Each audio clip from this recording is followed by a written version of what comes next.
একটা রাষ্ট্রে কিভাবে বৈষম্য তৈরি হয় সেই প্রসেসটা বোঝাটা জরুরি। বৈষম্যের সবচেয়ে বড় ফোর্স হচ্ছে রাষ্ট্র নিজে।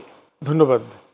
বৈষম্য দূর হওয়া তো আসলে স্লোগানের ব্যাপার না, প্লাস হচ্ছে যে আমি চাইলাম, মানুষের একটা আকাঙ্ক্ষা তৈরি হলো এবং আকাঙ্ক্ষা তৈরি হওয়ার মধ্য দিয়েই বৈষম্য দূর হয়ে যাবে এমনটা প্রত্যাশা করা সঠিক না।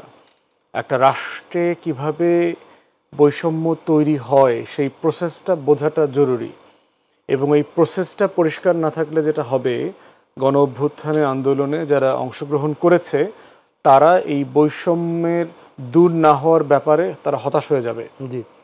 অতএব সেই জায়গাতে আমরা বোধ করছি যে বৈষম্যের কারণের জায়গাটা কোথায়, দেখেন যে কোন কোন জায়গাতে বৈষম্য হচ্ছে, কে করছে বৈষম্যটা। একটা বড় জায়গা হচ্ছে যে বৈষম্যের সবচেয়ে বড় ফোর্স হচ্ছে রাষ্ট্র নিজে। রাষ্ট্র বৈষম্য করে।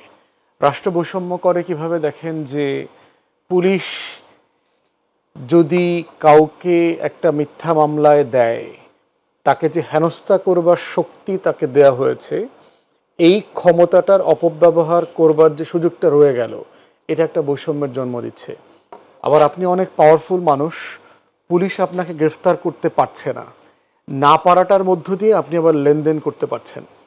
তাহলে গরিব মানুষটা বিচারটা কিনতে পারলো না বলে সে জেলে চলে গেল, আর ধনী মানুষটা অন্যায়টা করেও সে কোথাও যাচ্ছে না।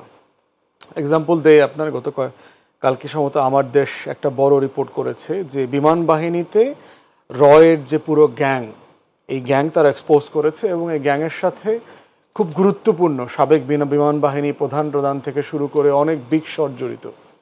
গ্রেফতার হয়েছে কে? গ্রেফতার হয়েছে জুনিয়র অফিসার কয়েকজন গ্রেফতার হয়েছে, কিন্তু সিনিয়র যারা জেনারেল ইকুইভ্যালেন্ট অফিসার যারা আছে, সোকল্ড এই যে এয়ার ভাইস মার্শাল টার্শাল যেগুলো আছে, এরা তাদের কাউকে গ্রেফতার করা হয়নি।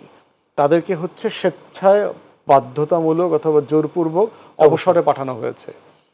তাহলে প্রশ্ন হচ্ছে, দেখেন যে প্রতিষ্ঠান কিভাবে ক্রাইমের জন্ম দেয়, মানে অপরাধীদের ভিতরেও বৈষম্য হচ্ছে। সবাই অপরাধী এখানে, পুরো গ্যাং, যাকে গ্রেফতার করা হয়েছে যাকে হয় নাই।